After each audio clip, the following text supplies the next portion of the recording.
अब दुनिया में जब भी आप किसी के सहारे जीते हैं, किसी का मत खाइए सर। किसी से अगर 1 रुपये खा रहे हैं तो उसे 2 रुपये खिलाइए, और अगर नहीं खा सकते हैं तो किसी का खाइए भी मत। मिर्जापुर में ललित का हाल देखे ना, ऐसे ही हाल होता है जो दूसरों के सहारे जिंदा रहते हैं, ऐसा ही हाल होता है सर। अगर आप किसी पर 1 रुपया नहीं खर्चा कर सकते हैं तो उसका 1 रुपया अपने ऊपर खर्चा मत होने दीजिए।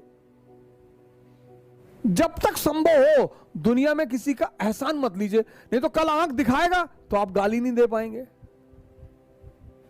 इस देश में लोग जितना अपने मां बाप को बुरा भला कहते हैं उतना किसी को नहीं कहते।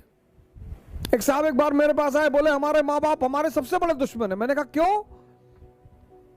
बोले मैं आईएएस की तैयारी करना चाहता हूं और वो मुझे आईएएस की तैयारी नहीं करने दे रहे। मैंने कहा क्या कह रहे हैं? कह रहे पहले कोई जो है और नौकरी कर लो। मैंने कहा बुरा क्या कह रहे? क्या करते हैं? बोले पिताजी हमारे चपरासी हैं। मैंने कहा इतना बड़ा कर दिया, वो एहसान नहीं है?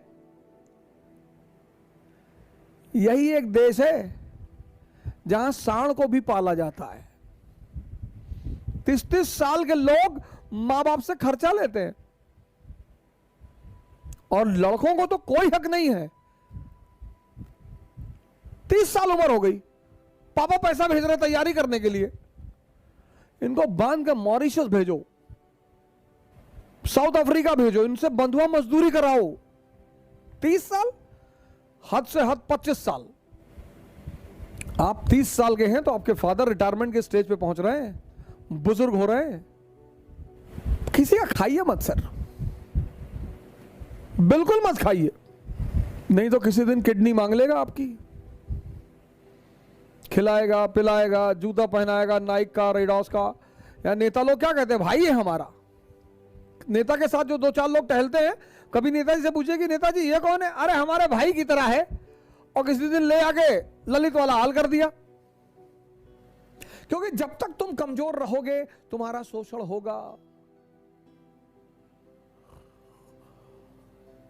तुम किसी भी जाति के हो, किसी भी धर्म के हो, क्या फर्क पड़ता है? जब तक तुम कमजोर हो, जब तक तुम डिपेंडेंट हो, तुम्हारा शोषण होगा। नियम है, नियम है, नियम। पराधीन सपने सुख नाही, तुलसीदास यही तो कहते हैं। जो दूसरे के अधीन है उसको सपने में भी सुख नहीं है।